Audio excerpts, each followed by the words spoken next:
Assalamualaikum warahmatullahi wabarakatuh. Waalaikumsalam warahmatullahi wabarakatuh. A'udzu billahi minasyaitonir rajim. Bismillahirrahmanirrahim. Alhamdulillahirabbil alamin. Wassalatu wassalamu ala asrofil anbiya'i wal mursalin wa ala alihi wa sahbihi ajmain amma ba'd. Alhamdulillahirabbil alamin. Mari kita sama-sama memanjatkan puji dan syukur kita kehadirat Allah Subhanahu wa taala atas perkenannya.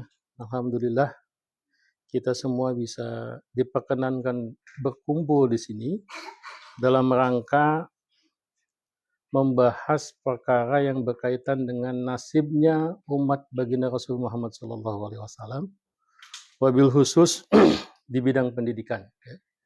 Di bidang pendidikan, kita berusaha pada pagi hari ini membahas model kurikulum yang kudu, yang wajib diterapkan oleh para lembaga pendidikan agar bisa melahirkan generasi emas yang kemudian karena perannya bisa mewujudkan kembali peradaban Islam yang gemilang di next kemudian hari.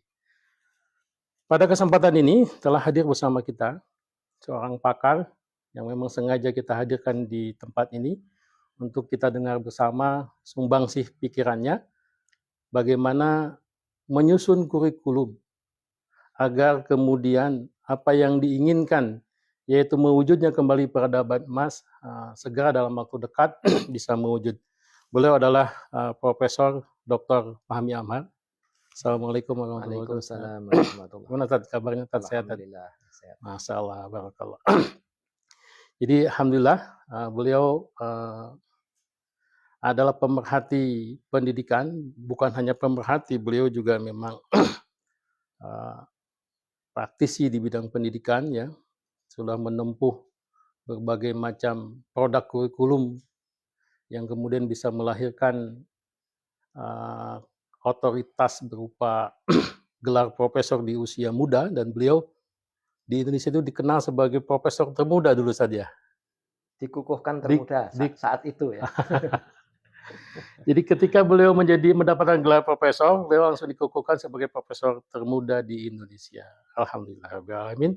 Beliau bisa hadir di tengah-tengah kita. Ini pertanyaan pertama, bukan pertanyaan sebenarnya saja, ini adalah bahan galian pertama yang ingin kita dengar, ingin kita perdalam berkaitan dengan tujuan pendirian lembaga pendidikan Islam.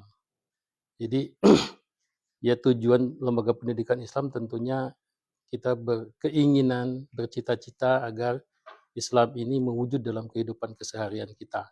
Ini bagaimana pendapat Profesor? Ya. Pada Bismillahirrahmanirrahim. Alhamdulillahirabbil alamin wassalatu wassalamu ala asyrofil mursalin wa ala alihi washabbihi ajmain amma ba'du. Jadi tujuan pendidikan dalam Islam itu sama seperti tujuan hidup seorang muslim itu apa, ya. Dalam hal ini ada 3 ayat yang perlu kita rangkai, ya. Yang pertama adalah ayat wa ma khalaqtul jinna wal insa illa liya'budun. Ya, tidak aku ciptakan jin dan manusia kecuali untuk taat kepadaku, ya, untuk menyembahku. Jadi tujuan pendidikan yang pertama adalah menciptakan manusia-manusia yang mengenal Allah, taat kepada Allah, menyembah Allah, ya. Yang kedua adalah ayat wa ma arsalnaka ila rahmatal lil alamin, ya. Tidak aku utus engkau kecuali sebagai rahmat ke seluruh alam, ya. Rahmat artinya menebar manfaat, mencegah mafsadat. Ya, jadi kalau tadi yang pertama itu adalah tujuan vertikal, ya, yang kedua tujuan horizontal. Jadi kalau seorang muslim itu baru memenuhi tujuan vertikal itu belum cukup, ya. Dia menyembah Allah tapi dia tidak mendatangkan manfaat bagi manusia, itu belum cukup, ya. Nah, yang ketiga adalah ayat kuntum khaira ummatin ukhrijat linnas, ya, ta'muruna bil ma'ruf wa tanhauna 'anil munkar wa tu'minuna billah. Kalian adalah umat yang terbaik yang dihadirkan ke tengah manusia, ya. Yaitu umat yang sanggup, ya, berwibawa, ya, punya kredibilitas untuk menggiring manusia ke arah yang ma'ruf, ya, mencegah, menghalangi mereka dari yang mungkar dan beriman pada Allah. Jadi dari 3 fungsi ini, 3 tugas ini, 3 misi ini, ini harus menyatu dengan tujuan pendidikan. Jadi pendidikan yang dikatakan berhasil ya itu adalah kalau 3 misi ini nantinya terwujud ya. 3 misi ini terhayati dan kemudian terwujudkan. Dan bahkan kemudian tentu saja ya itu kemudian muncul dalam kurikulumnya ya. Ini kalau kalau kita menganggap atau menggunakan istilah kurikulum sebagai makna yang luas ya. Karena istilah kurikulum sendiri itu sebenarnya istilah baru ya. Wallahu alam dulu di masa Nabi atau di masa Khilafah Islam kurikulumnya seperti apa ya, wallahu alam ya. Iya. Jadi seperti itu. Nah, adapun yang sekarang ya, jadi begini ya. Di masa awal Islam ya, di masa Nabi, di masa Khulafaur Rasyidin dan khulafah sesudahnya ya. Itu sebenarnya di dunia pendidikan itu ada 2 hal yang atau mungkin 3 bahkan ya, yang berjalan beriringan, paralel ya. Yang pertama adalah pendidikan yang mendidik orang agar memahami fardhu ainnya ya. Jadi kalau bicara fardhu ain itu sesuatu yang tidak boleh ditawar ya. Manusia punya satu set fardhu ain. Dan fardhu ain itu tidak hanya ibadah, tidak hanya rukun Islam ya. Makan yang halal itu fardhu ain, menutup aurat itu fardhu ain ya. Birrul walidain ya, berbakti pada orang tua itu fardhu ain ya. Berbuat baik pada tetangga itu fardhu ain dan sebagainya, banyak sekali. Bagi perempuan ya, merawat kalau mereka sudah berkeluarga ya, merawat kandungan ya, menyusui anak itu fardhu ain diketahui ya. Jadi kalau ada seseorang balik ya, akil balik kok belum tahu fardhu ain itu yang salah orang tuanya. Kenapa kok tidak disiapkan ya? Nah, fardhu ain itu ada perkara-perkara yang sifatnya vertikal ya tadi sebagai hamba Allah dan ada perkara-perkara sifatnya horizontal ya. Yang vertikal tadi yang ibadah mahdhuf tadi vertikal. Yang horizontal tadi. Tapi yang horizontal itu baik yang vertikal maupun horizontal itu ada sesuatu yang mendampinginya. Yang mendampinginya itu adalah ilmu-ilmu dunia yang tidak bisa ditinggalkan. Misalnya ya, antum sholat itu wajib menghadap kiblat. Bagaimana mengerti arah kiblat? Itu ilmu dunia, betul? Ya, ilmu dunia. Antum sholat itu wajib wudhu dulu. Untuk wudhu perlu ada air. Bagaimana mendatangkan air? Itu ilmu dunia. Ya. Jadi kalau ada orang dia sama satu komunitas ya, satu wilayah ya, satu daerah, tidak ada satupun orang yang tahu cara mendatangkan air, cara mencari sumur, cara menaikkan air, itu satu wilayah itu bisa nggak sholat semua itu ya, bisa nggak wudhu. Ya mungkin bisa diganti dengan tayamum ya, tapi aneh juga ya, ada air tapi mereka nggak tahu cara menaikkannya sehingga semua nggak wudhu ya. Negara tropis tapi kok tahu tayamum. Atau juga mempertahankan eksistensi ya. Jadi kalau misalkan zaman dulu kadang-kadang ada gerombolan yang mengganggu keamanan ya, mereka datang merampok ya. Nah itu harus tahu cara mempertahankan itu. Cara mempertahankan itu ilmu dunia, ya kan? Bagaimana membuat senjata, bagaimana membuat benteng itu ilmu dunia. Ya. Jadi kalau kita mencari ilmu dunia seperti ini itu di Quran nggak ada. Ya, ya ada hanya indikasi-indikasi aja ya. Siapkanlah kekuatan dari surat Al-Anfal ya, surat Al-Anfal itu siapkanlah kekuatan dan kuda-kuda yang dengan itu kalian menakuti ya, buat gentar menggentarkan musuhmu gitu kan. Nah, itu di Quran cuma ada seperti itu. Tapi yang gentar itu seperti apa? Ya. Zaman dulu pakai kuda ya. Sekarang musuhnya pakai bom atom ya, sekarang pakai kuda. ya. Ya kan? Jadi nah itu ilmu dunia. Nah, ini semua harus disiapkan yang sifatnya basic tadi ya, yang sangat mendasar tadi itu fardhu ain. Nah, fardhu kifayah itu di atasnya ya. Mempelajari ilmu tafsir itu fardhu kifayah ya. Tidak harus semua muslim itu belajar tafsirul Quran ya. Mempelajari ilmu hadis yang mendalam ya, mengetahui tentang sanadnya seperti apa ya, tentang seorang rawi itu dia sabit atau dobit atau sikoh itu seperti apa, itu fardu kifayah. Ya, tidak harus semua orang belajar itu. Ya. Tapi kalau yang fardu ain ya hadis-hadis yang terkait fardu ain itu harus pernah tahu lah ya, pernah dengar. Mungkin Mungkin nggak hafal nggak apa-apa, tapi tahu lah ini ada hadis itu ya, hadis keutamaan mencari ilmu harus tahu lah ya. Jadi kira-kira begitu Ustaz. Ya. Masya Allah. Jadi memang Oh ya, saya tambahkan ya sedikit. silakan. Ya, tadi yang pertama yang fardu ain ya. Nah, itu yang mutlak ya, dan itu bahkan dulu khalifah itu mengirim guru-guru ke suku-suku Baduy yang nomaden ya, yang tinggal di padang pasir pindah-pindah itu dikirim oleh khalifah itu guru. Gurunya ikut itu dari yang paling kecil sampai yang paling besar gurunya adalah salah satu orang ya. Cukup itu yang untuk yang fardu ain cukup. Adapun yang fardu kifayah ya, itu mereka mendirikan jamiah ya, mendirikan universitas di kota-kota besar ya, di Basrah, di Kufah, di Baghdad ya, di Damaskus itu ada jamiah ya. Dalam jamiah itu orang-orang yang terpilih dari sekolah-sekolah yang tadi itu ya, nggak mungkin semuanya hebat tuh nggak mungkin, dan nggak mungkin semuanya punya potensi atau jadi dipilih ya.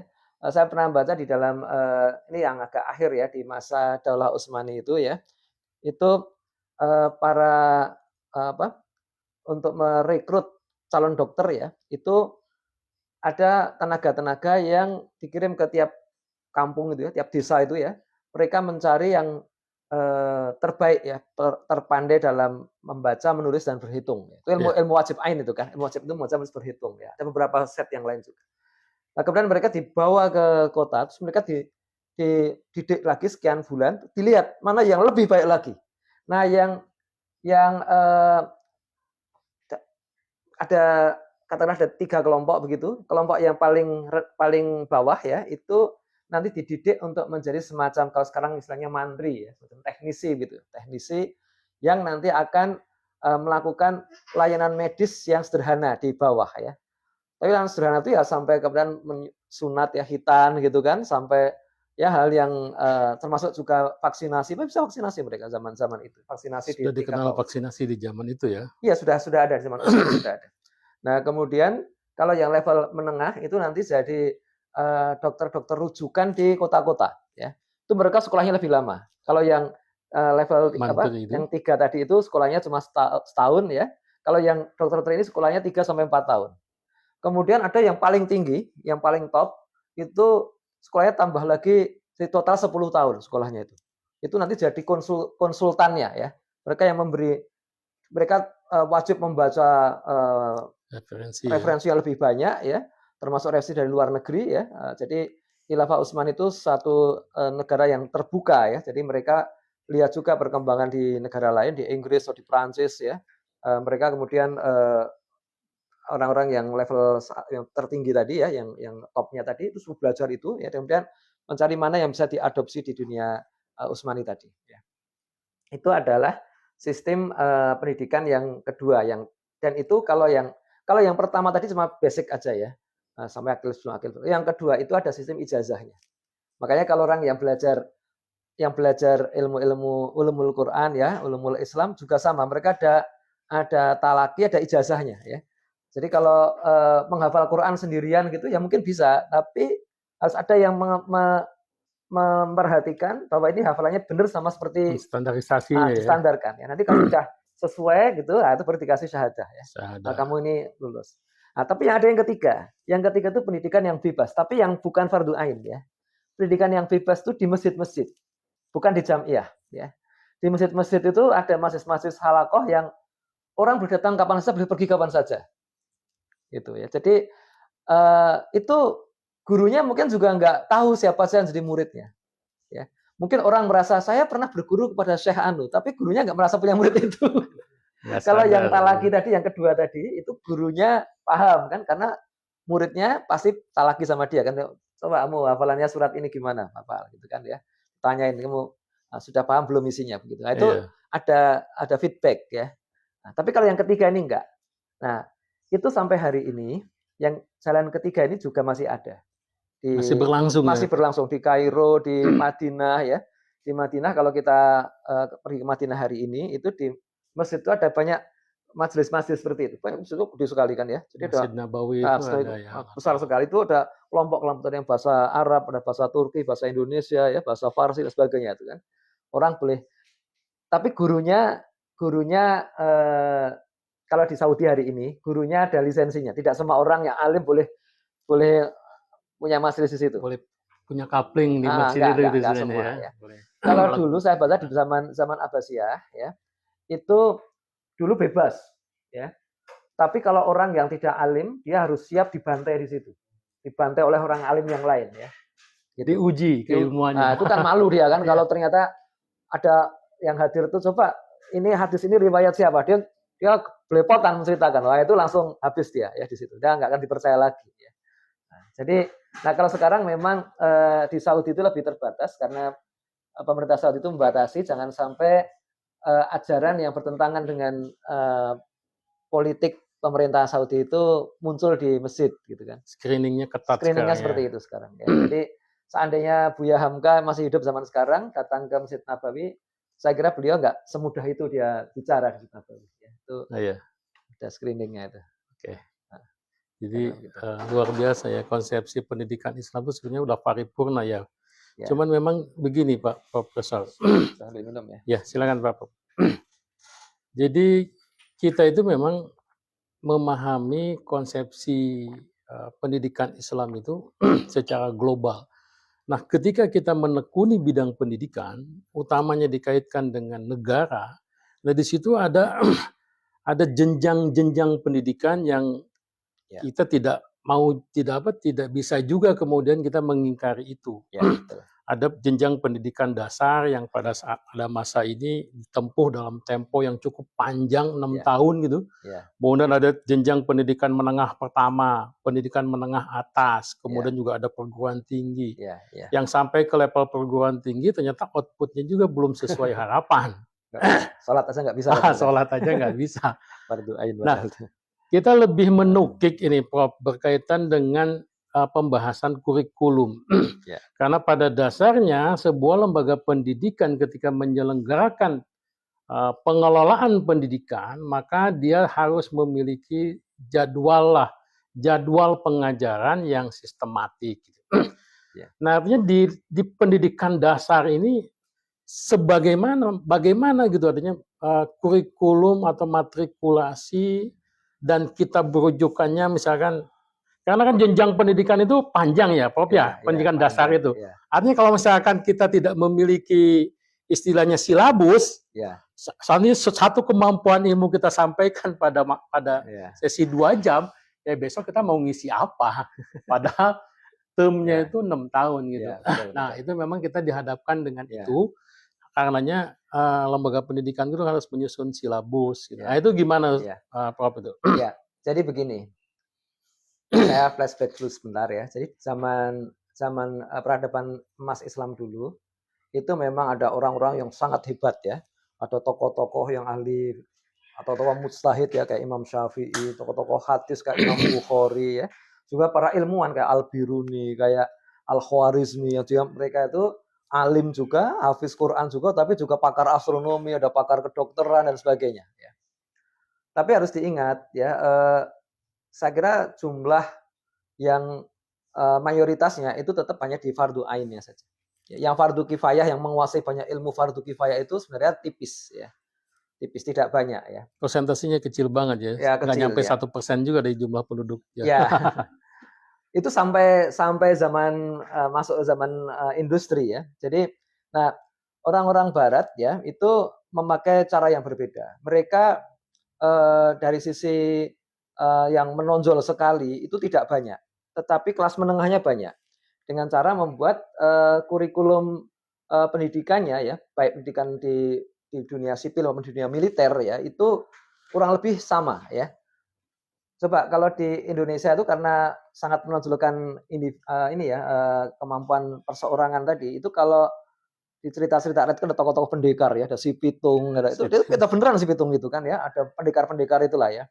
Tapi pendekar-pendekar itu kan tidak banyak ya. Dan mewariskan ilmu yang begitu hebat itu kan susah ya mencari. Demikian juga ilmu agama ya. Ilmu agama itu juga yang pada umumnya yang banyak itu kan kelas yang di bawah ya, bukan yang kelas atas gitu ya. Jadi kalau piramida yang tengah yang kuantitinya melimpah itu ya. Ya harusnya begitu kan. Nah di kenyataannya di masa setelah revolusi industri itu ketika ada peperangan ya antara dunia Islam melawan dunia Barat itu faktanya kita kalah ya. Kenapa? Karena sehebat apapun ada tokoh yang hebat ya, tapi mereka ini kan sedikit. Jadi kalau mereka lelah, capek, ya, akhirnya tidur atau apa bahkan tewas ya, syahid gitu, yang gantiin nggak ada. Sementara orang Barat itu kelas menengahnya banyak, ya, yang bisa pegang senjata itu banyak dan senjatanya bisa diduplikasi, ya. Nah, sehingga itu juga kemudian membuat di dunia Islam pun akhirnya berpikir memang yang penting itu adalah membuat kelas menengah yang banyak, ya. Jadi dibuatlah sistem sekolah sekarang ini. Ada kurikulum, ada apa kelas-kelas gitu ya. Ada jenjang-jenjang Jenjang-jenjang pendidikan. ya. Kira-kira ya ini semua naik kira-kira ya sudah nilainya 60% naik lah gitu kan ya, atau 70% sekarang ya 70% naik lah gitu ya. Nah, dulu itu nggak ada. Dulu itu sangat individual ya kalau orang belajar itu. Jadi dari sama-sama masuk di level pertama ya, sama umur 6 tahun, 7 tahun gitu ya, 7 tahun lah kalau sunnah itu 7 tahun. Itu ada yang dengan sangat cepat bisa melejit kayak Imam Syafi'i. Imam Syafi'i itu jadi mujtahid umur 15 tahun. Dan itu hanya karena menunggu dia balik aja itu. Ya. Dikukuhkan sebagai mujtahid, sebagai imam itu umur 15 tahun dia. Ya. Padahal sebelumnya sebenarnya kompetensinya sudah ada. Sudah sip ya, sudah hebat. Ya. Menunggu balik baru dikukuhkan. Ya. Nah, karena Imam Syafi'i itu memang potensi luar biasa ya, daya hafalnya luar biasa. Sehingga sampai dia kalau membaca kitab tuh satunya harus ditutup dulu, nanti keburu ikut hafal nanti, dan nanti nggak urut jadinya kan dia. Saat itu dia kalau ini mana pada sebelah halaman sebelah kanan yang kiri tutup dulu ya, penantian gitu. Nah, tapi kan nggak banyak seperti itu kan. Nah di dunia modern sekarang orang-orang yang kayak gini tentunya kurang terwadai. Ya mungkin di Amerika ada yang bisa mewadahi ya. Saya pernah baca di Amerika itu ada dokter umur 13 tahun, 14 tahun itu ada ya. Dokter matematika. Ya ada. Hari ini masih ada kayak gitu. Tapi ya langka dan tidak banyak sekolah yang bisa memberi peluang untuk seperti itu. Di Indonesia saya belum pernah dengar ya. Sekolah yang bisa memberi peluang. Karena nanti ya repot sendirilah ya. Akselerasi itu kenapa? Ada istilahnya kita di pendidikan formal itu akselerasi. Iya, tapi nggak sampai nggak sampai loncat ya. Sampai loncat yang dahsyat seperti itu. Di Indonesia itu dokter yang paling muda itu ber 25 tahun. Yang paling muda yang ada ya. Jarang itu S1-nya selesai umur sebelum 20 tahun, 19 tahun berapa? 19 tahun. Nah, ya. Nanti dia umur 21 sudah S2 terus tambah 2 tahun, 23, tambah 2 tahun 25 dokter. Iya, betul. Kalau sekarang yang profesor lebih muda saya banyak sekarang. Saya dulu memenuhi syarat sebagai profesor itu tahun 2005 ya. Itu umur 37 tahun saya. Usia 37 tahun. 37 tahun. Itu terkategori sebagai profesor termuda pada masa ya, itu. Terus dikukuhkannya 42 saya. Ya, karena dulu ada aturan yang mengharuskan kalau mau profesor harus pangkatnya 4E dulu. Oh, ngejar pangkat dulu ya. Tahun 2010 aturan itu diubah ya. Nggak harus 4E, yang penting sudah memenuhi syarat ini ya. Udah saya bisa gitu ya. Ya. Tapi sekarang ada kok yang saya baca itu ada yang umur 31, umur 32 sudah profesor itu ya. Nah, jadi di sekarang itu ada semacam pemaksaan ya. Ini yang lebih berpotensi itu ya menunggu dan dia belajar sesuatu yang tidak berguna ya. Saya tidak suka dengan pelajaran biologi ya. Jadi biologi yang saya sukanya matematika, fisika itu saya suka. Ilmu eksak ya. Nah, ya eksak, biologi juga setengah eksak ya. IPA ya. Tapi saya nggak suka biologi. Cuma dipaksa waktu SMA dipaksa. Ya. Dipaksa untuk mempelajari. Ya. Mempelajari sel segala macam dan itu bagi saya ya beban ya. Selesai ya sudah saya lupakan semua ya. Clear all ya kalau WA itu clear chat. Semua hilang. Dibersihkan semua. Bersihkan semua ya. Soalnya tadi saya merasa ya biologi penting kalau itu memang relevan dengan hidup kita ya. Ini untuk supaya makan yang sehat, supaya kita tahu gunanya olahraga yang nah, itu penting ya, supaya tahu jangan kena diabetes misalnya itu tahu. Yeah. Tapi pelajaran biologi di SMA itu mendidik jadi calon biolog ya. Gitu ya. Jadi siapa yang nanti sekolahnya nanti jurusan biologi atau kedokteran ya itu baru rasakan ada manfaatnya. Saya tuh nggak pengen jadi dokter, ngapain saya belajar biologi? Ya. Demikian juga sebaliknya orang lain kayak anak saya itu senangnya sastra ya.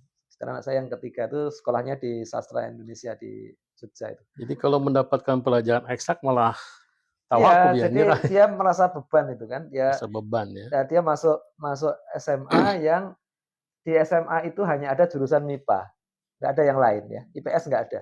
Wah itu kasihan dia. Dan sudah gitu, teman-teman itu banyak yang kenal ayahnya siapa kan ya. Dibully dari sekolah itu. Masa anak profesor nggak bisa matematika gitu. Wah tambah terpukul anak saya. Gitu ya. Terus ketika dia bilang, dia curhat ke saya gitu, saya bilang, Abi itu nggak masalah kamu nggak bisa matematika. Ya. Abi itu masalah kalau kamu nggak sholat, saya bilang gitu. Fardu Iya. ainnya itu sholat ya. Matematika yang wajib ain itu yang apa sih? Bisa aritmatika sederhana lah ya. Kalkulus, sinus, kosinus itu nggak penting gitu. Itu fardu kifayah ya. Kalkulus diferensial integral itu fardu kifayah. Nggak harus semua orang bisa itu. Ya. Betul. Cuma kan Ya. di SMA-nya itu wajib bisa ya. Kalau nggak bisa nggak lulus nanti. Kasihan. Jadi ini hal-hal yang kita perlu paham ya bahwa kita yang paling pokok saya kira paham mana yang fardu ain dan mana yang fardu kifayah. Nah, fardu kifayah itu wajib disesuaikan dengan potensi masing-masing. Potensi Allah anak tuh ya. memberikan potensi itu merata ya. Sahabat Nabi itu juga nggak semua hafal Quran ya. Khalid bin Walid itu mungkin yang dihafal cuma 3 surat aja tuh ya. Tapi mereka tuh punya kompetensi khusus ya yang kemudian bisa menghantarkan namanya melambung gitu ya. Ya nggak semua juga. Nggak semuanya. Seorang Khalid bin Walid itu jago perang dia. Jago perang. Dia masuk Islam itu habis perjanjian Hudaibiyah itu ya. Atau bahkan sebelumnya ya. Hudaibiyah kan habis Hudaibiyah. Iya, Hudaibiyah. perang ya. Nah, menurut riwayat Khalid bin Walid itu hafal surat itu hanya surat-surat pendek aja mungkin ya. Kalau bahasa anak sekarang surat trikul ya. Allahu akbar, Allahu binas ya, surat trikul aja. Tapi Rasulullah beri julukan dia pedang Allah yang dicabut ya, pedang Allah yang terhunus ya, Saifullah itu kan ya. Dan termasuk dari 10 yang dinobatkan oleh baginda Rasul dikabarkan sebagai penghuni surga itu Khalid bin Walid. Di atas yang 10 dia. Ada 10 ya.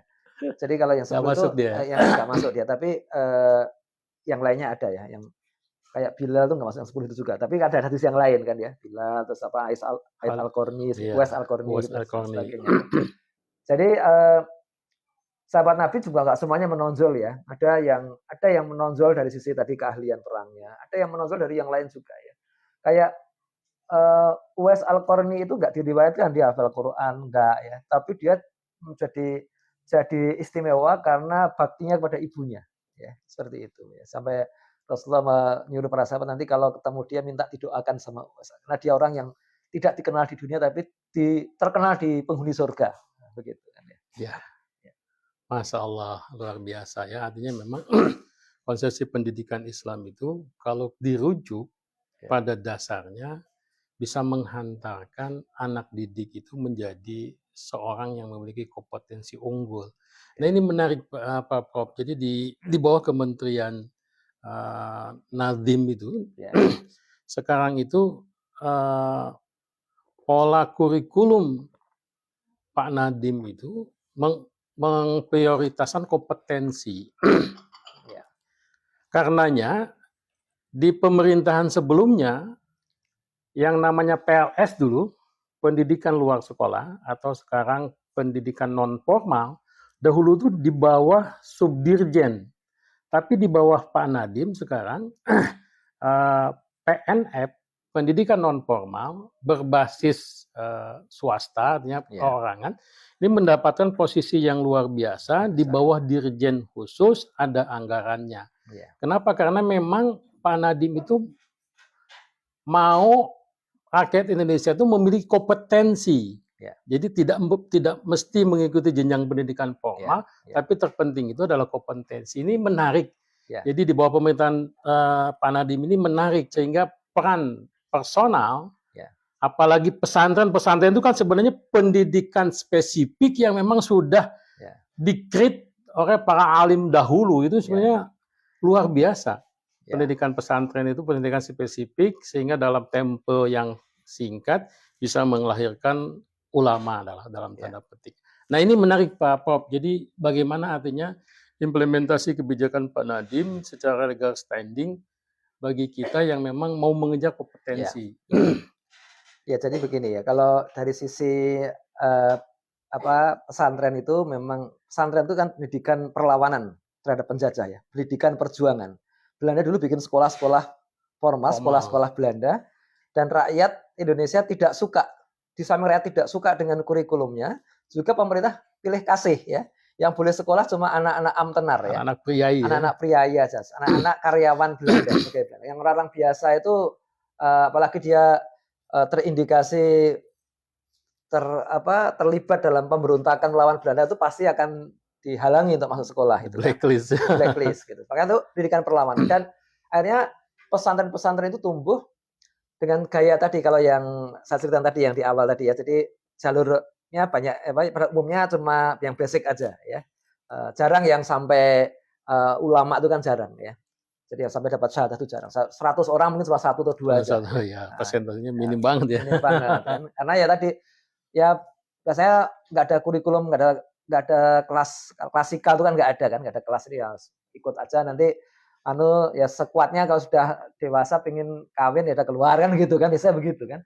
Ya, belajar kitab Bulughul Maram biasanya sampai bab nikah aja ya. Bab nikah keluar diamalkan terus berhenti, ngajinya berhenti. Bab yang muamalah yang lain nggak hadir ya. lagi ke majelis dia. Karena dulu ya saya suka ngisi pengajian Bulughul Maram, saya jadi yang bawain kitabnya saya masih kecil ya. Nah, jadi di sejarah pesantren kita seperti itu. Di sisi lain ya itu memang ada best practice dari negara maju. Saya dulu sekolah S1 sampai S3 saya di Austria. Di Austria itu ada namanya kalau di perguruan tinggi ya, ada namanya kurikulum irregulari ya. Kurikulum irregulari ya, bahasa Latin tuh irregulari ya, kurikulum yang tidak teratur. Terus gimana caranya? Jadi gini, di kampus itu ada program studi yang sudah baku ya. Misalnya program studi teknik mesin ya. Bahkan lebih detail lagi program studi teknik robotik ada di sana ya. Program studi teknik pesawat terbang ada. Bahkan ada program studi teknik senjata itu ada ya. Spesifik ya. Bikin senjata. Nah, kadang-kadang ada orang datang dia merasa itu semua belum memenuhi kebutuhan dia. Akhirnya dia dibolehkan mengajukan program studi yang sama sekali baru, sama sekali unik yang hanya dia sendiri yang mengikutinya. Boleh dia boleh di Austria. Asal ada pembimbingnya. Nanti dia shopping dari ini saya ambil mata kuliah di prodi ini, mata kuliah ini. Nanti usulan itu diajukan karena ada satu komisi studi namanya. Ya di kampus ada komisi studi anggotanya profesor-profesor dari berbagai ini, mereka yang menilai ini usulan ini masuk akal enggak ya. Usulan ini masuk akal, bebannya sesuai. Ini kan nanti dapat gelar sarjana kan. Tadi komisi apa? Komisi studi. Komisi studi, yaitu yang menguji kelayakan sebuah usulan. Betul. Masalah ya. Jadi dulu waktu saya wisuda S1 itu ada beberapa orang itu yang prodinya tuh aneh sendiri. Dia nggak ikut sama yang lain ya. Saya juga baru dengar itu kan. Kok ada prodi ini ya? Ya, saya tanyakan, bahkan saya tanyakan, ya itu cuma dia yang memang yang ikut ya. Ada prodi survei apa itu namanya? Survei udara untuk pencarian mineral gitu ya. Aneh tuh, dia ngambil ngambil kuliahnya dari 3 prodi itu. Ada prodi geodesi ya, saya kan teknik geodesi dulu. Teknik geodesi dia ngambil beberapa mata kuliah survei ya. Kemudian dari prodi penerbangan dia ngambil ya, karena harus dulu belum ada drone juga ya, tahun 90-an itu ya dia dia belajar teknik penerbangan dia kan. Jadi gimana merancang pesawat yang bisa membawa alat survei dari udara gitu. Kemudian dari prodi geologi ya, ngambil segala. Itu digabung, diramu seperti itu dan disahkan boleh gitu ya. Nah, itu yang mungkin mengilhami Pak Nadiem itu ya. Iya. Kayak sekarang ya, kita melihat di luar sana itu ada banyak keahlian dan keahlian itu cuannya juga banyak. Apa misalnya? Keahlian tukang bakmi gitu. Tukang bakmi itu sekolahnya di mana? Ada sekolahnya ya? Nggak ada kan? Ya mungkin di Tata Boga ada ya. Tapi itu Tata Boga di Indonesia levelnya level sekolah menengah ya. Level khusus itu. Level ya SMK ada ya. Di perguruan tinggi ada nggak ya? Tapi wallah ada teman saya, doktor ya, teknik ya, ITB, dia dulu kerja di BPPT, lama di BPPT. Tapi akhirnya dia switch di tukang bakmi. Dia ngasih kartu nama itu ya, doktor insinyur ya, siapa MSc gitu. taunya tukang bakmi.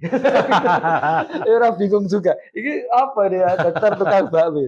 Ternyata dia itu benar-benar dia punya banyak cabang. Restorannya di mana? Dia penghasilannya lebih tinggi dari Pak Menteri itu dulu. Ya, dia cabang di mana-mana. Jadi orang kan bertanya itu kompetensi tukang bakmi itu sekolahnya di mana? Ya, ternyata apa?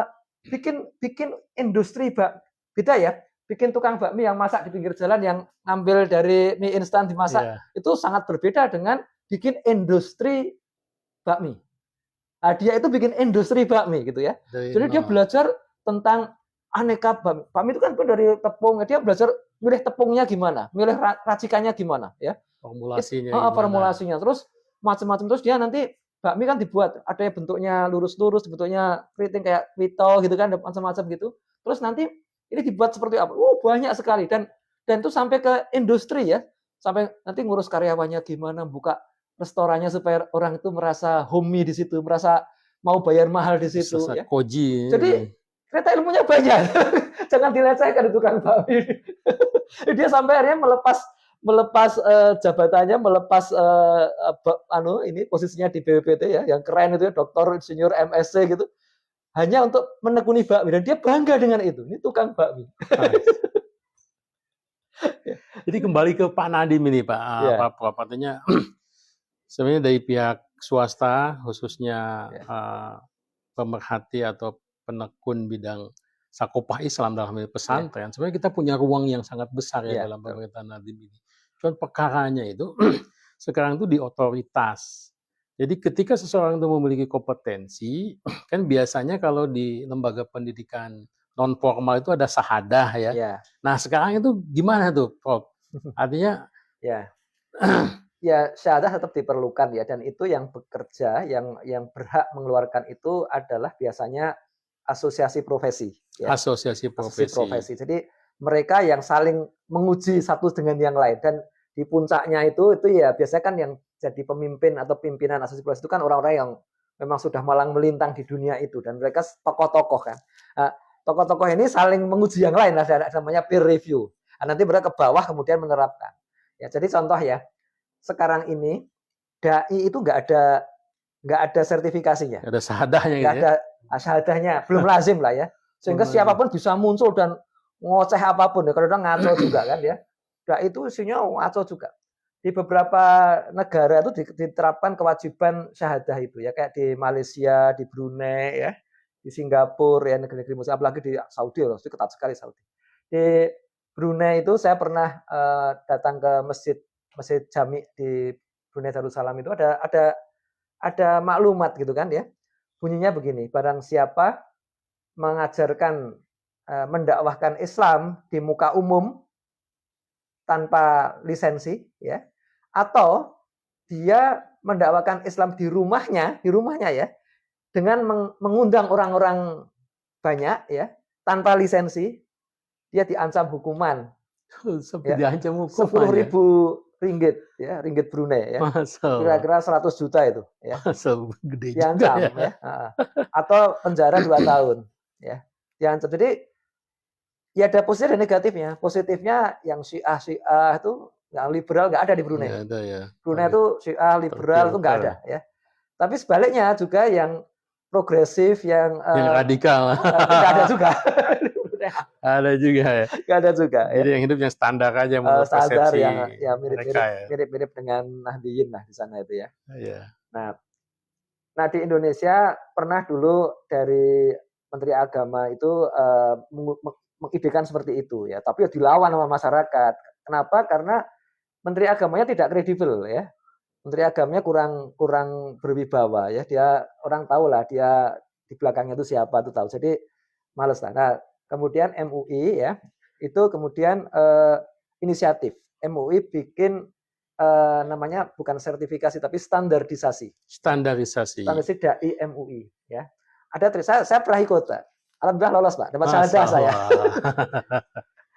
Dapat syahadah dai ya. Dapat syahadah dari MUI ya. Caranya gimana? Ya, jadi di Indonesia itu untuk dai itu tidak harus lulusan pesantren, tidak harus lulusan sekolah agama. Siap. Kan faktanya juga banyak orang yang bukan itu, ya kan? A'agim itu sekolahnya apa sih, ya? Sekolahnya di Alim. Unjani dia, ya, Universitas Jenderal Ahmad Yani. Ambil Sekolah teknik juga ya kalau nggak teknik salah ya, tapi nggak lulus ya. ya. Teknik ya. Demikian juga banyak yang lain kan. Itu banyak yang sekolahnya itu nggak nyambung lah pokoknya ya. Tapi alim dia kan. Ya, tapi karena kompetensi ahli Kompetensi. kolbunya, kemudian Ya, mendapatkan dalam hal posisi itu, ya. ya. Ya sebenarnya kan beliau itu ahli kolbu lah. Ya. Hanya kalau bicara sakopa Islam ya mohon maaf juga. Ya. Dalam dulu di masa Khilafah Abbasiyah itu orang jadi dokter itu nggak harus sekolah dokter, ya, diuji. Jadi Tapi ada badan tadi itu seperti ada sertifikasinya. Jadi pernah ya Khalifah Ma'al Ma'mun itu mengutus salah seorang dokternya ya, seorang dokter kepercayaan dia untuk melakukan ujian kepada para praktisi pengobatan ya. Diuji, datang orang yang sudah tua, sudah jenggotnya sudah putih gitu, ditanya sama dokter Khalifah itu, kamu pernah belajar apa ya? Pernah belajar di mana? Tanya latar belakang pendidikannya kan. Itu orang itu bilang gini, masa orang tua saya pasti ditanya sekolahnya di mana? Tanya dong, saya itu ngajar di mana? Sudah tua masa ini. Tanya sekolahnya. Nah itu dia pasti ngeles, dia pasti nggak sekolah lagi gitu kan ya. Nah terus dokternya cuma tersenyum. Nah, kalau gitu udah, kamu tanyakan, aku tanya kitab yang pernah kamu baca deh ya. Kamu pernah baca kitab apa? Dia ngeles lagi. Masa orang tua saya ditanya kitab yang pernah saya baca? Tanya dong kitab yang saya tulis. Nah, dia juga punya kitab dia. Terus akhirnya dokternya ketawa. Terus udahlah kamu jangan berbelit-belit. Sudah sekarang kamu tuh bisanya apa ya? Terus dia kaku, ya saya cuma ngobatin sakit kulit ya, kalau dalam panu-panu, gatel-gatel itu saya kenal ramuan-ramuan warisan orang tua kulit saya ya. Bisa saya obatin itu ya, alhamdulillah berhasil. Ya udah, kalau begitu saya kasih kamu sertifikat untuk mengobati penyakit kulit doang. Jangan ngobatin sakit perut, jangan ngobatin sakit mata, jangan ngobatin sakit tulang. Dah. Sakit kulit aja, dah. Di luar itu kamu malpraktek. Kamu saya hukum nanti. Udah gitu, itu bisa itu ya. Jadi kalau sekarang tukang pijet itu kan nggak ada sertifikasinya kan, betul nggak? Ya. Iya. Nah, itu mestinya ada kayak gitu kan. Ada orang yang ngaku-ngaku pengobatan akhir zaman tuh, udah tuh kasih aja ujian kayak gitu. Udah, kamu pijet-pijet aja lah, itu oke lah ya. Jangan ngaku bisa ngobatin diabetes, ngobatin kanker, itu nggak berhak ya. Ngobatin kanker pakai pijet, kacau. Ya, itu mestinya begitu. Iya. Nah, kembali ke tadi ya. Jadi saya waktu ikut sertifikasi ya agak lucu juga ya. Jadi itu ada 100 orang itu dipilih juga. Jadi saya ada ngisi di biodata kan. Biasanya itu wakil dari lembaga ya. Ada wakil dari ada yang mengusulkan. Lembaga MUI setempat ya, MUI daerah kan. MUI itu sampai desa kan ada kan. Yeah. Nah, terus atau pesantren gitu kan. Banyak juga yang datang itu yang mudir pesantren ya. Mudir pesantren. Saya kan iseng-iseng saya googling gitu kan. Pesantren gede juga loh, 1.000 orang pesantren itu mudirnya ikut standarisasi. Saya cek, mudirnya itu bukan alumni pesantren, bukan alumni sekolah agama, mudir warisan mungkin ya, dulu ayahnya yang mendirikan pesantren. Dia kayak Kiai Salahuddin Wahid, ingat ya? Dia kan mewarisi pesantren ayah Tebu Ireng ya. Tebu Ireng itu kakeknya yang mendirikan kan, Hasyim Asy'ari kan. Hasyim Asy'ari ke Wahid Hasyim ke Salahuddin Wahid, adiknya Gus Dur itu kan ya. Kiai Haji Salahuddin Wahid itu arsitek dia. Dia sekolahnya teknik arsitektur, tapi karena dia warisan gitu kan. Nah, tapi dia nggak ikut ini, sudah wafat. Gitu. Nah, jadi di acara trainingnya itu saya bilang sebenarnya saya wakil ketua DKM di kantor saya kan, wakil ketua DKM Masjid Al Idrisi ya, boleh juga gitu kan. Harus ada referensi. Ada referensinya kan ya. Saya dipanggil di Jakarta itu acara standarisasi itu. Ada semacam trainingnya seharian ya, dari jam 8 pagi sampai jam 9 malam. Oh, selalu 13 jam ya. Lama sekali kan ya. Panjang gitu. Ya ada makan siangnya di tengah-tengah ya, ada istirahat juga. Baru jam 9 malam tuh mulai standarisasinya ya. Nah, standarisasinya itu soalnya itu multiple choice 50 biji ya. Ada QR code gitu, kita foto pakai handphone gitu, terus harus dijawab dalam 30 menit ya. Jawab cepet gitu kan. Dalam 30 menit ya. Tapi ABCD ya. Multiple choice. Ya. Kalau mau lulus itu harus benar 38 dari 50 soal. Dari 50 38. 38 ya. Itu alhamdulillah saya langsung 43 saya yang 7 enggak. 7 itu saya mah enggak ngerti ini apa. Ditanya kapan MUI berdiri ya, saya mana hafal saya berdiri. Tanggalnya meragukan semua, 16 Ramadan tahun sekian Hijriah atau 16 Juli tahun sekian. Aduh ini kapan ya, nggak tahu saya kan ya. Ya ini. Kemudian yang kedua itu soal imla ya. Imla. Jadi Menulis pengujinya itu bahasa baca Arab. ayat gitu kan, saya nulis Arabnya gitu kan. Nah, itu juga harus benar ya, harus benar semua. Itu nggak boleh satu huruf pun nggak boleh salah ya. Kita tuh banyak yang hafal ya. Misalnya surat ayat kursi kan, Allahu la ilaha illa huwal hayyul. Itu hafal gitu kan. Giliran Tapi nulis dengan nulis salah itu. Kurang alif, kurang ini. Kadang Nah, pakai ain ya. itu dari 100 orang itu yang lulus cuma 30. Dari 100 orang 30 ya. Padahal punya kompetensi Iya, di bidangnya ya. nama-nama keren itu Nama nggak keren di lulus bidang. juga ya. Jadi nggak lulus. Jadi ya mereka boleh remedial, tapi remedialnya online. Ini Pak Prof, menarik memang di bawah pemerintahan Nadiem Makarim itu. Jadi pemilik lembaga pendidikan swasta yang memang berbadan hukum, pondok pesantren ataupun kursus itu tentunya bisa membuat sebuah kurikulum mandiri ya. Prof. Artinya ketika lembaga pendidikan itu membuat lembaga kurikulum mandiri, ada legal standing-nya ya. Cuman ini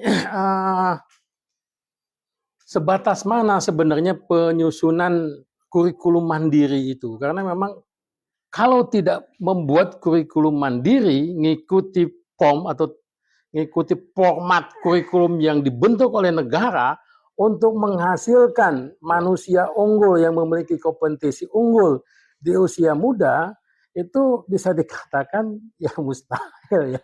Nah, saya kira gitu ya. Ini pengalaman teman-teman yang mendirikan Insan Tama ya. Saya sebut, maaf sebut brand ya, karena saya mengamati Insan Tama dari awal berdiri ya. Pernah ya kadang sering diundang ngobrol kayak gini juga ya di Insan Tama berkali sejak awal. Jadi dulu itu kan ceritanya Insan Tama itu teman-teman itu diminta oleh beberapa organisasi lain ya untuk, kan kita sering ngomong sama pendidikan Islam juga, terus coba dong dibuatin kurikulumnya ya. Kita buatin kurikulumnya ya sejauh yang kita inginkan aja gitu kan. Dimana gini, prinsipnya tuh begini, ada kurikulum nasional itu yang kita anggap sudah baik, itu difiksasi, ini baik nih, terusin ya. Ada yang kurang baik, kita sempurnakan. Ada yang tidak baik, kita hapus ya. Enggak usah lah ini. Nanti kalau dites gimana? Ya kita siapin aja jawabannya gini. Dan itu sekalipun nanti bagian itu nggak bisa atau kita jawab salah, pasti lulus juga. Termasuk saya tadi, saya nilainya 43 tadi, karena 7 itu memang saya nggak setuju. Tapi kalau seandainya saya jawabin salah juga, saya masih lulus juga lah gitu lah ya. Jadi seperti itu ya. Nah, jadi itu ada juga yang kurikulumnya sama sekali nggak ada, itu kita tambahkan. Jadi ada yang kita fiksasi, ada yang kita reduksi ya, ada yang kita adiksi, dan ada yang kita tambahin ya, kita insersi, kita tambahin ya, ditambahkan gitu. Contoh di Insan Tama itu kita ingin membuat sekolah itu sekolah calon pemimpin ya. Kita di Insan Tama ada yang memang punya bakat untuk tahfiz ya, dia banyak yang bisa dan menyelesaikan 30 juz ya, tapi nggak semua diwajibkan hafal ya. Kalau memang bisanya 5 juz ya 5 juz cukup ya, bisanya 3 juz cukup gitu kan. Tapi kalau untuk menjadi pemimpin dalam level apapun itu kita berikan jalan yang lebih lapang.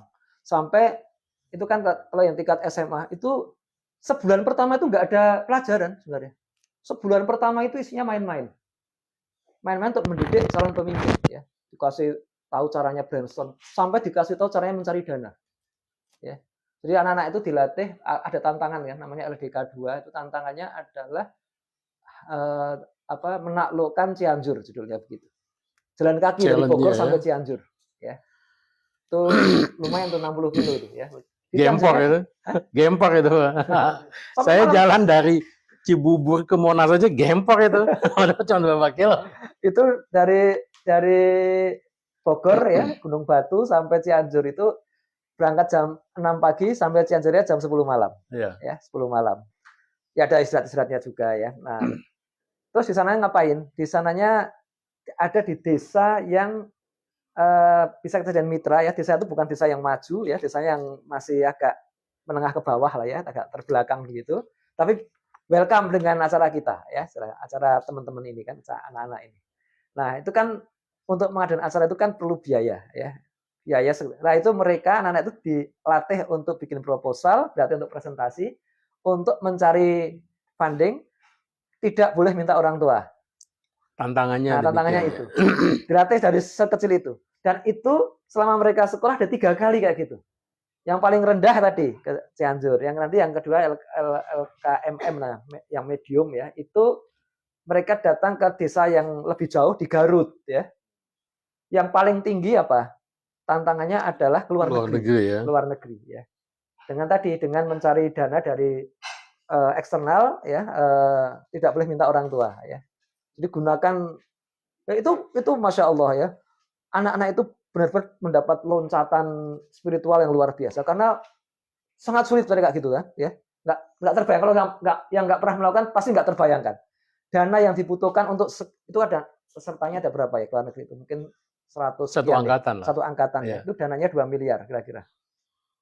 Karena untuk tiketnya kira-kira 10 juta tiap orang ya. Kalikan segitu nanti hotelnya segala macam itu 2 miliar. Pasti tapi nanti di breakdown kan. Oh, ini satu orangnya berapa nanti? Dana berapa? Nah, itu ketika itu pas awal tuh pelan itu apa yang langkah-langkah yang praktis yang bisa dilakukan ya.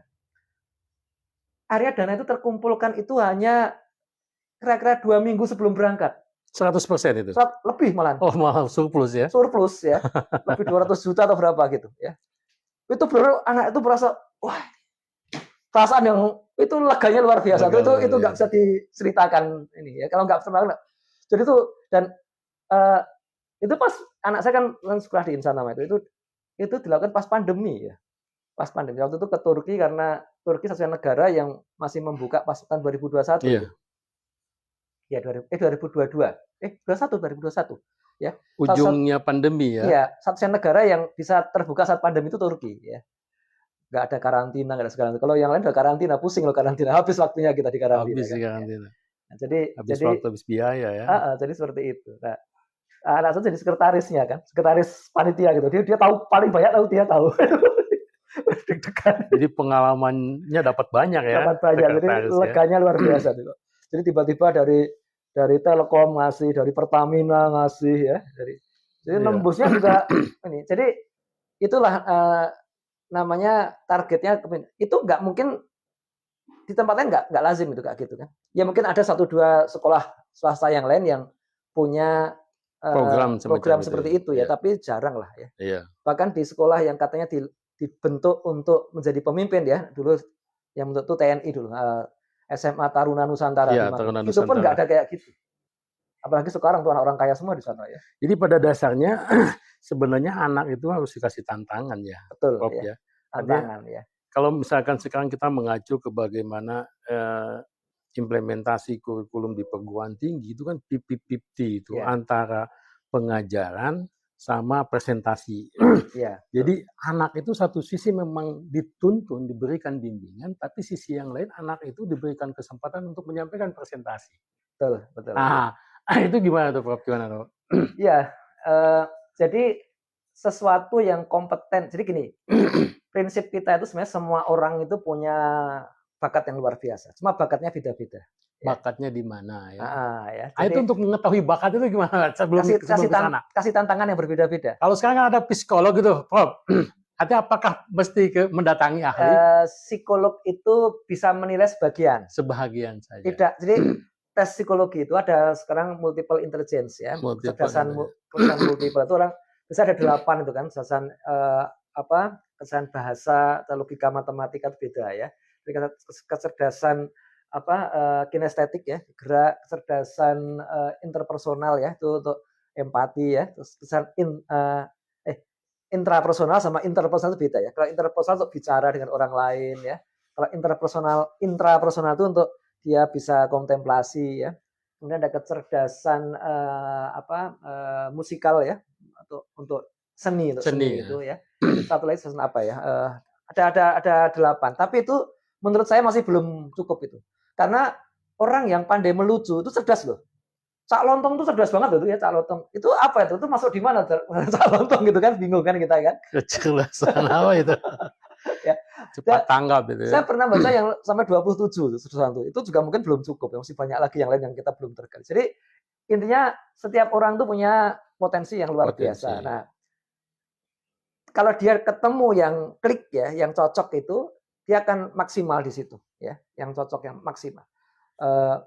Beberapa orang itu punya bakat di beberapa bidang, tapi nggak maksimal sih, maksimal itu 100% gitu kan ya. Ini dia beberapa bidang tapi 60, 70, 60, 70 ya, nggak tanggung gitu ya.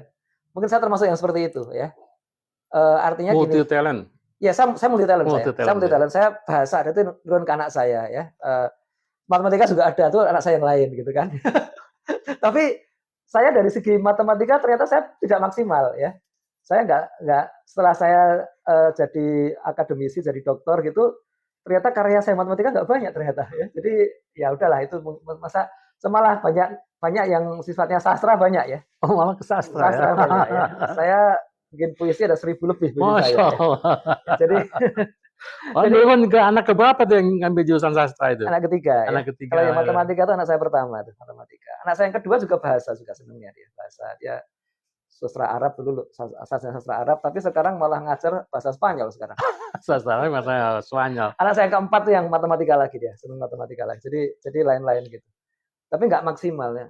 Setelah ada orang itu yang ahlinya cuma satu, tapi melambung tinggi ya, melambung tinggi. Jadi dia nggak main-main di situ ya. Cuma dia di yang lain dia memble gitu kan, ya. Jomplang ya. Jadi itu di dunia itu saat itu seperti itu. Jadi nah itu kita mesti bisa mengidentifikasi ya anak itu seperti apa ya. Mengidentifikasi sejak dini bakat dan minat anak. Ya, dan itu kadang-kadang nggak bisa juga ya. Susah juga ya. Ada yang bakatnya itu baru kelihatan menonjol itu setelah sarjana. Setelah sarjana baru nampak. Ya. Ada teman saya ya, dia memang punya bakat seni, matematiknya juga ya. Akhirnya sama orang tuanya suruh jadi arsitek. Lulus dia, insinyur arsitek dia lulus. Tapi setelah lulus dia serahkan ijazahnya ke ibunya, ke ayahnya. Terima kasih ayah, ibu sudah membiayaiku jadi arsitek ya. Terus dia minta izin untuk mengembangkan passionnya. Passionnya jadi musisi ya. Dia sudah pandai main piano. Main piano pandai. Dia ini kejadian sudah 30 tahun yang lalu ya. 30 tahun yang lalu. Dia sekali main piano zaman itu ya, 30 tahun itu sekali main piano di hotel itu dibayar 300.000, 400.000 sekali main. Itu duit banyak tuh tahun 90-an dulu ya. Oh, tahun 90. Wah, 90 duit banyak. 3 juta sekarang lah ya. 3 juta itu ya. Tahun 90-an itu, 90 awal itu orang dengan 50.000 itu buat beli di supermarket dapat banyak sekali ya. Yang sekarang itu mungkin 10 kali lipat ya, 500.000. Jadi seperti itu. Nah, dia akhirnya teman saya ini kemudian dengan duit itu ayahnya ya udah biarin aja sudah punya ijazah juga biarin aja lah. Ini mandiri lah. Mandiri lah. Dia orang Bandung kan, dia tidak ke Jakarta, dia main musik di hotel-hotel itu ya, di hotel Mandarin hotel itu ya. Ngumpulin uang. Setelah dapat uang cukup, dia pergi ke Austria. Belajar musik dari nol lagi. Ya.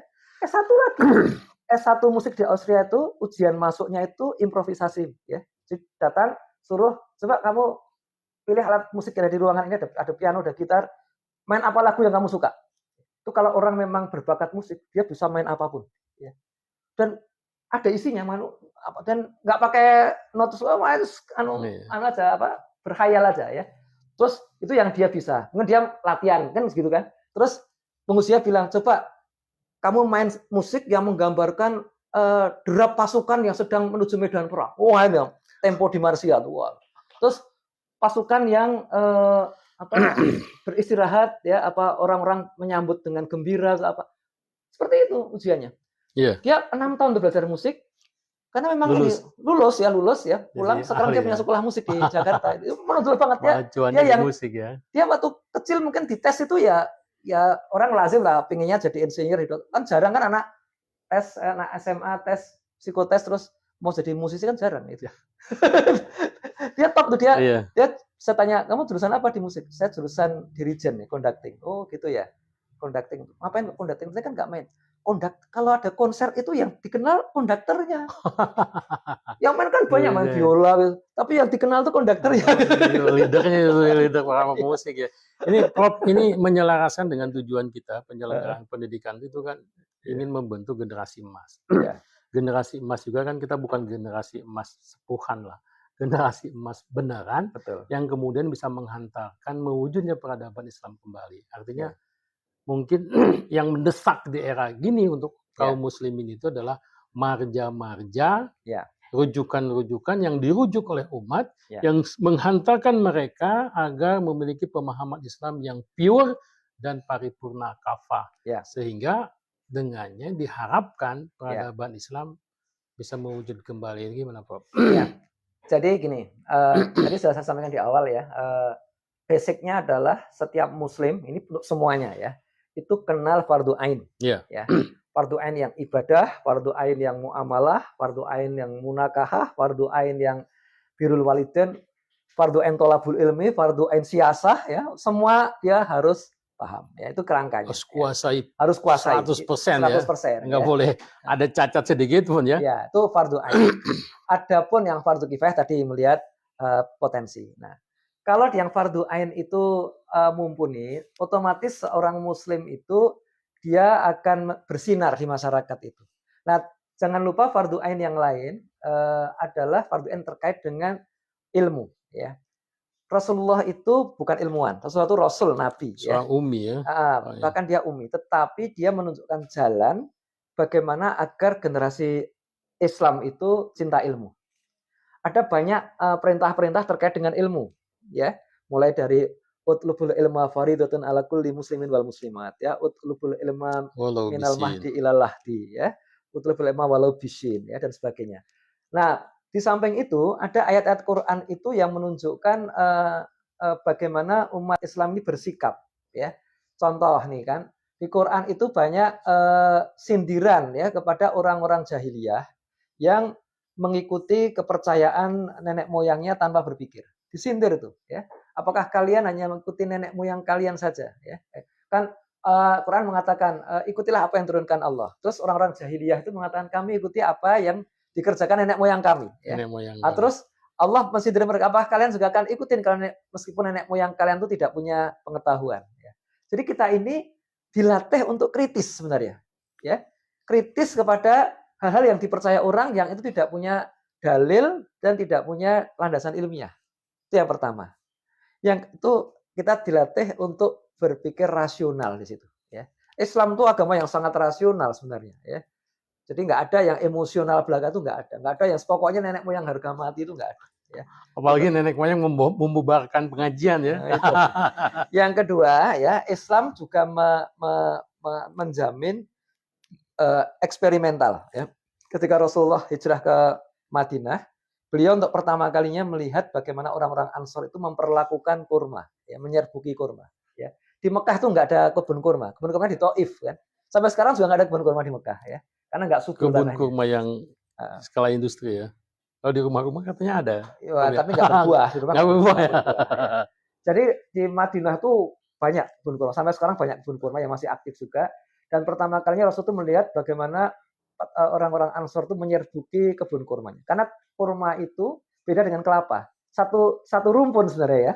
Tapi beda. Kalau kelapa itu bisa menyerbuki sendiri dengan bantuan kumbang, dengan bantuan lebah itu bisa ya. Jadi benang sari yang kurma jantan itu dibawa ke butik kurma betina ya.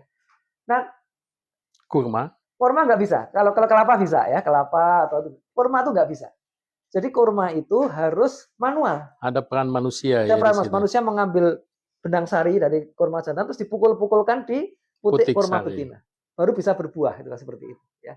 Harus manusia. Di dunia itu yang diketahui seperti itu hanya 3 tanaman ya. Kurma, salak sama vanila. Ya. Cuma 3 itu. Itu termasuk sains basic gitu ya. Itu fardu ain, tahu seperti itu. Kalau di Mekah ya, di dunia yang ada kurma ya, kalau di Indonesia salak itu ya. Itu basic gitu. Jadi nggak bisa, kalau nggak digituin nggak tumbuh. Nah, ketika Rasul melihat itu, beliau tuh komentar kan, apa harus seperti itu gitu kan ya. Mungkin menurut beliau ya tumbuhan itu bisa hidup sendiri begitu kan. Allah yang menghidupkannya. Terus orang asal menghentikan itu. Walhasil tidak berbuah. Ditungguin biasanya sekian pekan langsung muncul bunganya terus berbuah. Ini kok nggak berbuah? Datanglah kepada Nabi, ya Rasulullah, baginda dulu kan mengatakan begini dan begitu. Dan ini kok gimana? Terus Komplain sama baginda keluar Nabi. ucapan baginda yang sangat terkenal ya, antum a'lamu bi umuri dunia. Kalian tuh lebih tahu urusan teknis dunia. Jadi kalau masalah yang bisa dieksperimen gitu, nggak usah ada dalil. Ya, bisa ya memang bisa ya. Jadi kalau orang tanya, boleh nggak sih ini pakai teknologi Android.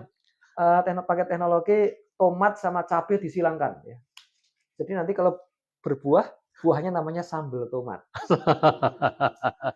Mungkin kalau lebih manis sama tebu sekalian ya.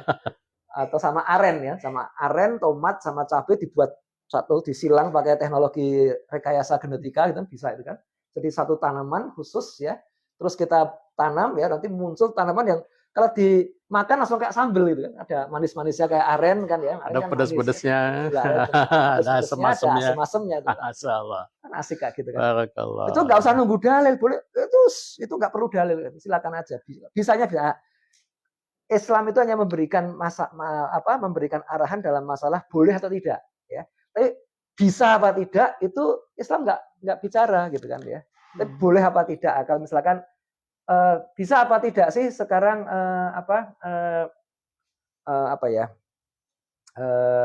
ular itu menjadi predator bagi tikus? Ya bisa. Boleh tidak? Ya boleh ya. Apa itu tidak memanfaatkan ular? Ya bukan, memang itu alamnya begitu ya. Ya. Atau secara alamiah predator babi itu binatang yang menghabiskan sampah dia ya. Jadi kalau tumpukan sampah kasih babi, sampahnya cepat habis itu. Boleh nggak? Boleh nggak? Kalau di tempat sampah. Ya boleh aja, tapi babinya jangan dimakan habis itu. Jadi tugas babi di dunia itu untuk menghabiskan sampah memang. Salah satu manfaat ya. Manfaat itu bukan berarti memanfaatkan babi, bukan ya. Gitu. Barakallah ya, barakallah. Jadi itu hal-hal semacam itu yang kedua tuh eksperimen. Jadi yang pertama itu Islam itu mengajarkan rasional, yang kedua eksperimental, yang ketiga Nabi itu memerintahkan untuk mengambil hikmah, mengambil ilmu dunia ya dari siapapun ya. Jadi Nabi bersabda dalam sebuah hadis ya, hikmah itu laksana milik seorang mukmin yang sedang hilang ya. Hikmah itu ilmu di luar wahyu ya. Itu bagian milik seorang mukmin yang sedang hilang. Dimanapun kamu mendapatkannya, ambillah ya. Jadi kalau ada ilmu komputer ya yang menemukan orang komunis itu ya di Korea Utara, ambil saja, nggak masalah. Nggak masalah. Ada ilmu apa lagi ya, teknik drone ya yang menemukan orang Yahudi di Israel, ambil saja, nggak masalah gitu ya. Ada geospasial. Iya, nggak masalah, ambil saja ya. Dan itu ditunjukkan Nabi ya. Nabi itu menyuruh sebagian sahabat pergi ke Cina. Hadisnya memang doif ya, ada yang cacat itu. Tapi bahwa ada sebagian sahabat beneran ke Cina itu fakta ya. Sahabat sebagian ke Cina, mereka belajar membuat kertas, dakwah juga ya. Masjid di Asia Timur itu yang paling pertama di Cina ya. Saya pernah ke Beijing, di Beijing itu ada Masjid Niujie namanya ya. Masjid Niujie itu berdiri tahun 950 Masehi. 950 Masehi. Ya, di Indonesia belum ada tuh, sama sekali belum ada. Masjid tertua di Indonesia itu Samudra Pasai, itu 1200. Tahun 200 Hijriah ya? 300 Hijriah ya. Niujie itu di Beijing. Yang lebih tua lagi ada di Guangzhou. Di Guangzhou lebih tua lagi. Berarti kalau ada masjid, ada komunitas muslim di sana pastinya ya. Pasti ada. Di Beijing, di wilayah dekat Masjid Niujie itu kita pakai bahasa Arab tuh bisa ngomong, ada restoran gede, ada supermarket, itu bahasa Arab bisa di situ. Itu ya? Di negara komunis masih tegak berdiri masih bisa sampai hari ini masih bisa ya. Imam masjidnya anggota Partai Komunis. Imam masjidnya anggota Partai Komunis.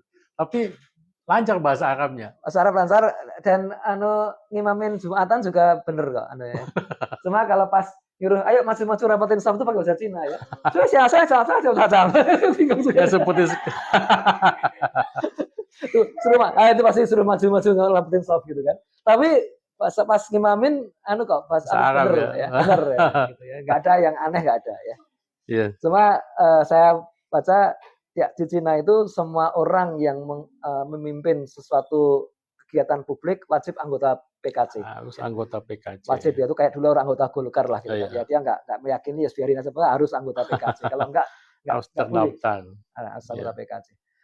Jadi itu yang ketiga ya. Jadi itulah kemudian bahkan konon di Guangzhou itu ada makam Sa'ad bin Abi Waqqas ya. Sa'ad bin Abi Salah seorang Waqqas. sahabat senior ya, itu yang di antara 10 ahli surga itu ya. 10 yang dinobatkan ya, Iya. dikabarkan oleh baginda Iya. Rasulullah. Jadi itu besar tuh di Guangzhou itu. Saya belum ke sana sih, cuma Guangzhou itu berapa kilometer Beijing? jauh dari Beijing, jauh itu ya.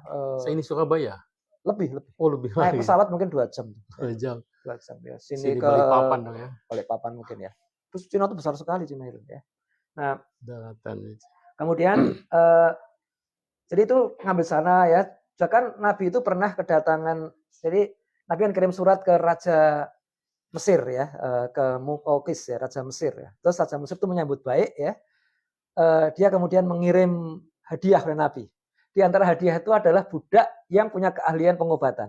Itu di masa baginda Rasulullah. Di masa Rasul masih ada ya. Nah, dokter dari Mesir itu, berarti dia belajarnya di Mesir kan? Bukan dari Islam kan ya? Belajar dokter ala Mesir kuno ya, seperti apa itu kan?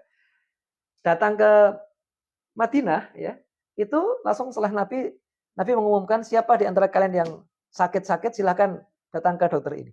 Tidak kemudian kamu harus belajar Tibun Nabawi dulu. Enggak, itu enggak ada urusan itu ya. Jadi untuk masalah medis ya yang sifatnya teknis silahkan. Gitu loh ya. Itu Nabi prakteknya seperti itu. Lah hari gini aja sekarang yang orang aneh-aneh harus Tibun Nabawi ini yang Islam enggak. Masalah itu enggak. Jadi kalau masalah teknis seperti itu silahkan aja. Itu yang ketiga.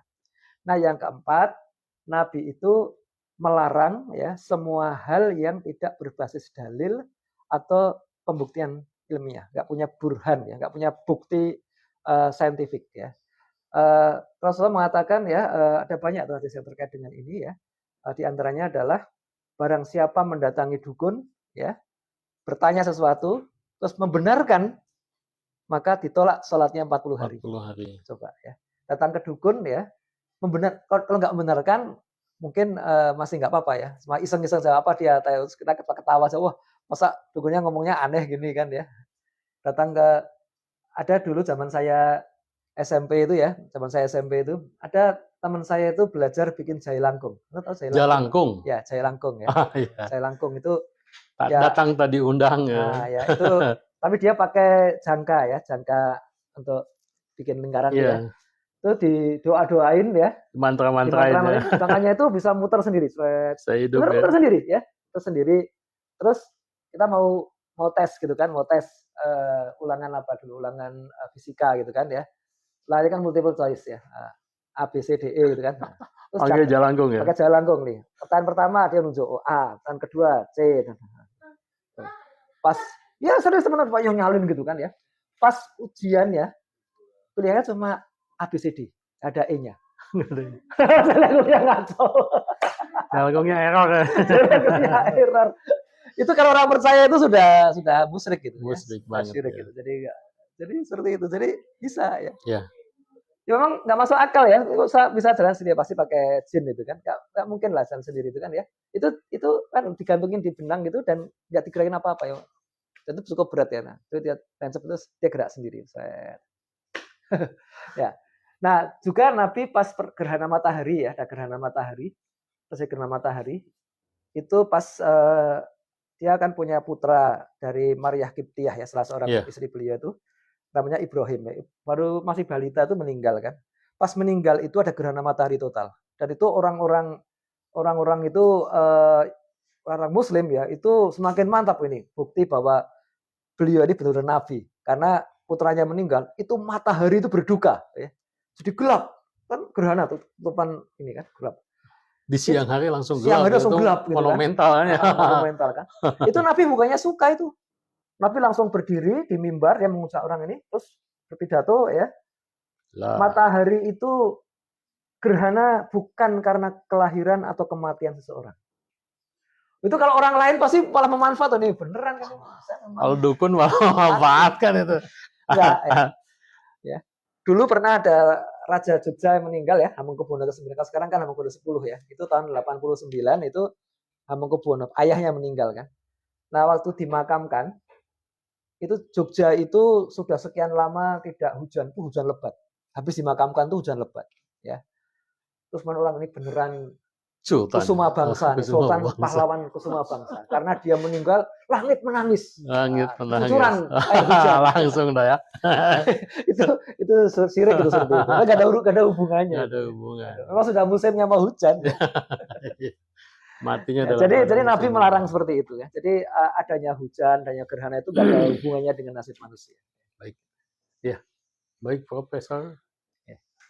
Profesor Fahmi Amhar, beliau alhamdulillah hadir bersama kita, memaparkan banyak sumbangsi pikirannya kepada kita semua. Mudah-mudahan menginspirasi kita untuk ke depan kita menjadi lebih baik, dan utamanya adalah bagaimana menjadi